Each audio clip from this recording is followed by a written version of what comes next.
Olá, BPM Friend! Hoje eu tenho um desafio para você. A gente vai fazer uma brincadeira super interessante. Eu andei estudando um artigo internacional sobre como os novatos modelam processos de negócio. E eu vou fazer um teste com você e no final, claro, que eu vou te mostrar o resultado. Prometo que a gente vai se divertir.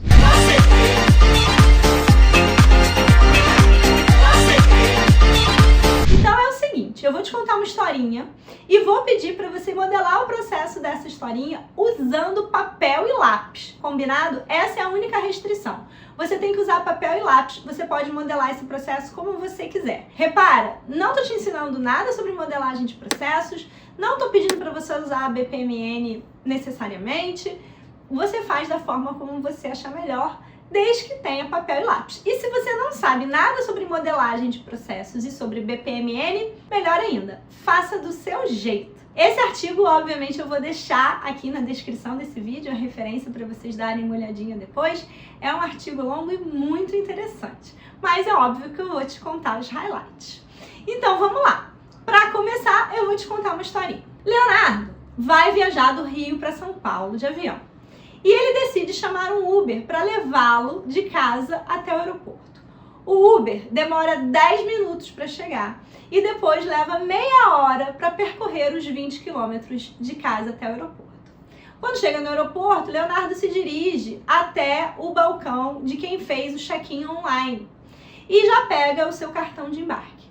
Como ele não precisa despachar bagagem, ele pode seguir dali diretamente para a fiscalização de segurança, que fica no corredor à direita, 100 metros mais à frente da onde ele fez o check-in e pegou o cartão de embarque. Leonardo vai para a inspeção de segurança, que tem uma fila curta, leva aproximadamente 5 minutos, e depois que ele está liberado pela segurança, ele se dirige aos portões de embarque. Ele decide não ir para a sala VIP do aeroporto e caminha durante uns 15 minutos pelas lojas para comprar um presente para sua amada namorada antes de embarcar. Ele retorna até o portão de embarque, aguarda mais 10 minutos e consegue embarcar no avião. É essa historinha que eu quero que você modele. Primeira tarefa é, você vai pausar esse vídeo e vai fazer a sua modelagem, do seu jeitinho. Combinado? Além disso, você já vai dar o seu like nesse vídeo e vai compartilhar esse vídeo com pelo menos um BPM Friend que tem que fazer o teste também. E volta aqui que eu vou estar te esperando pra gente ir adiante.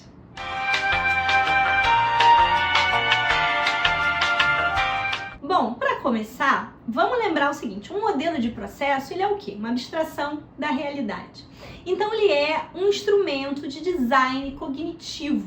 Ele é a ferramenta que o analista de processos usa para fazer o dump de memória, basicamente, né? A gente tira as informações que a gente levantou sobre o processo da cabeça e representa num diagrama de processos. E mais do que isso, ele é uma ferramenta também para a gente fazer descobertas, inferências, tirar conclusões sobre o processo. E se a gente parar para pensar, existem 3 tipos de elementos que a gente usa num modelo de processo, que são os ícones gráficos, as formas geométricas e as descrições textuais. Vocês já pararam para pensar nisso? Vamos refletir um pouquinho mais sobre esse assunto. Então pensa comigo, num modelo de processos a gente tem símbolos concretos. São elementos que habitualmente já têm uma conotação, um significado pra gente que a gente associa. E normalmente esse significado vem à mente muito mais rápido do que um texto. Então, por exemplo, quando a gente olha um símbolo de telefone, a gente na mesma hora vai ter a imagem do telefone na cabeça. Não é verdade? E esses símbolos concretos estão presentes aonde nos modelos de processos? Nos tipos, né? Nos tipos das atividades, nos tipos dos eventos.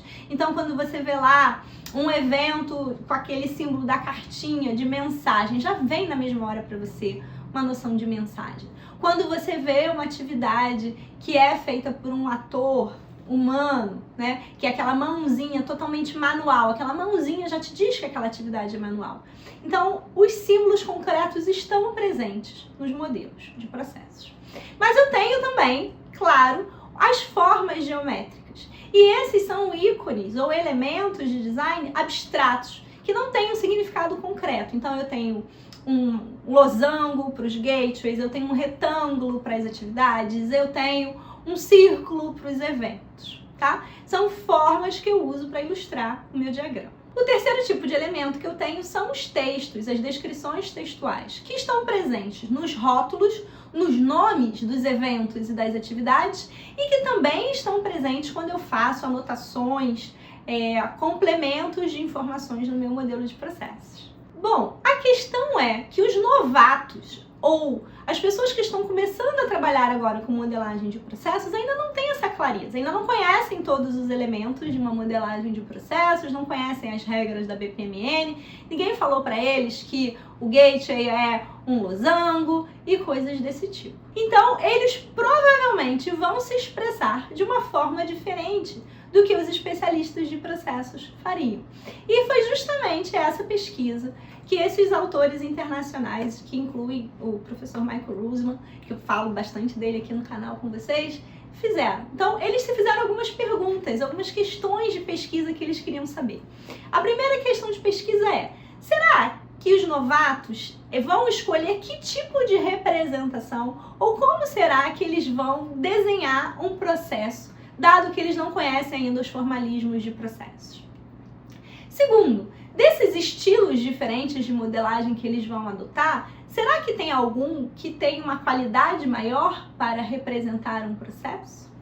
E terceira pergunta, será que o pau que nasce torto morre torto? Ou será que alguém que começou usando um estilo de modelagem talvez não tão típico, não tão comum, vai conseguir absorver, depois aprender, ser treinado em modelagem de processos e notação BPMN? Será que as pessoas absorvem isso? Ou será que é uma coisa nata? Alguns de nós simplesmente já vieram com essa habilidade e vão ter esse dom e os outros não terão esse dom.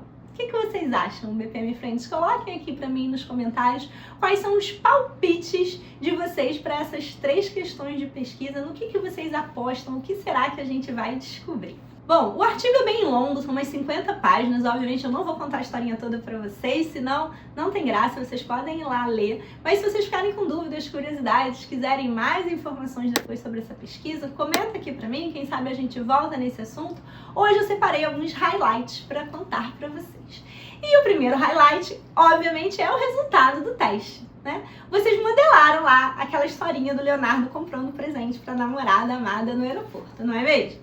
Então, eu quero saber como é que vocês modelaram isso, tá? O que esses pesquisadores descobriram? Existem 5 arquétipos ou 5 tipos de modelos de design que podem ser usados pelos novatos nesse momento de tentar representar um processo. E eu quero saber aqui nos comentários depois em qual desses modelos, em qual desses arquétipos você se encaixou. Me conta? Bom, vamos lá. O primeiro arquétipo é o arquétipo textual. É um arquétipo que, pela pesquisa deles, foi pouco escolhido, aproximadamente 1,3% dos novatos usaram esse tipo de modelo. É um arquétipo, que eu vou botar aqui para vocês o exemplo da figurinha, onde basicamente os novatos usaram textos para ilustrar o processo, para fazer aí o passo a passo do processo. Basicamente não tem elementos gráficos e visuais, é tudo descrição textual, tá? Como se fosse uma espécie de um algoritmo, um pseudocódigo, alguma coisa desse tipo, para representar o processo, tá bom? E quero saber se esse é o seu tipo. O segundo arquétipo foi o arquétipo mais comum nesse estudo, nessa pesquisa, 72% dos novatos seguiram essa linha de raciocínio, que é um arquétipo que mistura informações textuais com objetos abstratos. Então usa caixinhas em volta dos textos, usa as setinhas, complementa as informações ali, coloca bordas. Então você já vê uma linha como se fosse realmente um fluxo, por isso eles chamaram de flowchart, um fluxo de processo ali nascendo, certo? E claro que não seguindo necessariamente regras de BPMN ou de flowchart, de fluxograma, né? Mas que pode ser uma representação mais livre, que é típico de quem já tem alguma experiência com modelagem de dados ou com outras técnicas de modelagem de processos, que acaba sendo a forma como muitos de nós pensam em um processo, né? Então você vai misturando ali objetos abstratos e textuais. O terceiro arquétipo eles chamaram de híbrido. Então ele é uma espécie de um fluxograma, só que além dos textos e dos elementos abstratos aparecem também elementos concretos. Então você coloca um desenho de um telefone ou você coloca um bonequinho para representar o ator, ou uma casinha de uma lojinha. Então tem alguma coisa um pouco mais visual, gráfica, concreta no desenho, e não somente o fluxo, tá bom? Vê se esse foi o seu caso e também me conta aqui. Agora, os dois últimos arquétipos, eles já são bem diferentes, digamos assim. Eles já são muito mais concretos em termos dos elementos usados e, ao mesmo tempo, muito mais ilustrativos, muito mais desenhados e muito menos presos a textos e fluxos. Vamos ver como é que são esses últimos dois? O quarto arquétipo foi o que eles chamaram de storyboard e teve 17% de novatos seguindo esse modelo.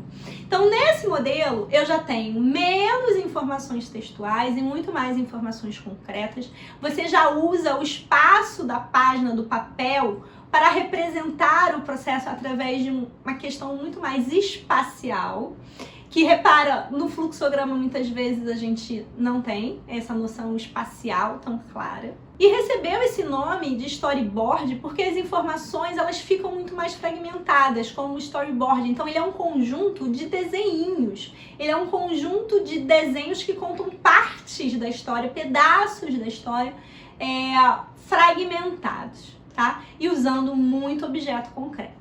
E por fim, o quinto e último arquétipo eles chamaram de canvas. É um arquétipo onde praticamente a gente não tem mais informação textual, é tudo desenhado usando o espaço do papel de uma maneira pitoresca, como se a gente construísse uma imagem, uma visão para representar aquela história e não estivesse preocupado em contar o passo a passo da história necessariamente, tá? Eu vou colocar também aqui na tela para vocês esse exemplo para vocês verem como é que fica. Bom, quem ficou curioso de saber, o quarto arquétipo teve 14,7% dos novatos, ou seja, quase 15%, bastante gente seguindo esse modelo do storyboard. E o último arquétipo, o Canvas, teve 4%.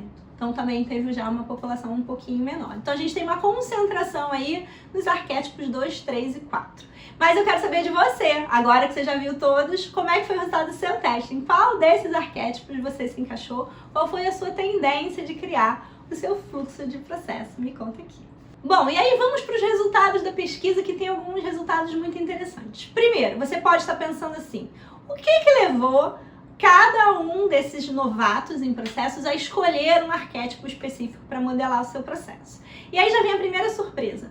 Não foi conhecimento do domínio do negócio, ou seja, não tem a ver se você está mais ou menos acostumado a viajar no aeroporto, pegar um avião, chamar um Uber. Não foi esse fator determinante. Também não foi um fator determinante a experiência prévia ou não com modelagem de processos. Isso não influenciou. E eu sei que você deve estar pensando que pode ter sido as habilidades de design, mas também não foi.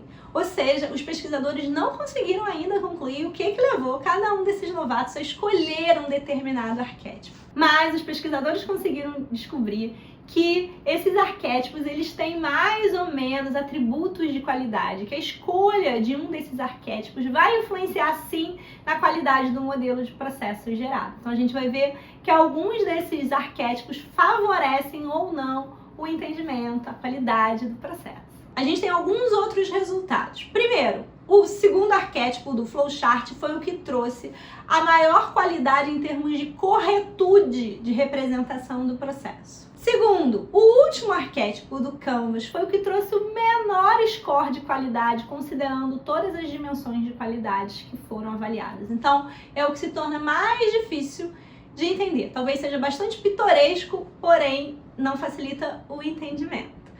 O storyboarding é aquele que traz maior facilidade de entendimento espacial do processo, que é uma coisa que normalmente a gente não trabalha quando a gente pensa em modelagem de processos mais tradicionais. E, por fim, você sabia que a combinação dos elementos gráficos e textuais aumentam muito a qualidade do modelo de processos? Então, isso é um ponto muito importante, inclusive, para quem já é especialista em processos. Em alguns casos, você complementar o seu processo com informações textuais ou usar um pouco mais de ícones, de elementos visuais, facilita muito o crescimento do nível de qualidade do seu modelo de processo. Claro que não é para abusar, para poluir, porque aí você tem uma perda e não um ganho, mas a combinação desses dois tipos é a que traz os melhores resultados de qualidade para modelagem de processos. Você sabia disso? E por fim, acertou a última pergunta quem disse que a escolha de um dos arquétipos não influencia necessariamente a capacidade de aprendizado depois de modelagem e BPMN. Ou seja, os novatos, independente de qual arquétipo eles escolheram ou qual modelo informal eles criaram no início do curso de processos, depois, ao longo do curso, eles foram sim capazes de construir modelos mais formais, seguindo as regras da notação BPMN e desenvolver modelos de processos com mais qualidade. Mesmo aqueles que começaram desenhando no arquétipo mais abstrato, como o do Canvas, depois foram capazes sim de aprender as técnicas formais e criar representações de processos mais formais. Ou seja, sim, independente de qual é o seu estilo intuitivo ou informal, você tem total capacidade de aprender modelagem de processos e notação BPMN e construir modelos de processos com muita qualidade depois. Basta você investir no seu aprendizado, na sua capacitação. Bom, para fechar, porque o nosso papo nesse vídeo de hoje aqui foi longo, quero que vocês comentem aqui para mim quais foram os resultados aí dos testes de vocês. Fica de olho, porque quarta-feira que vem, às 19 horas, a gente está de volta com mais um vídeo bacana da área de BPM para você. Até lá!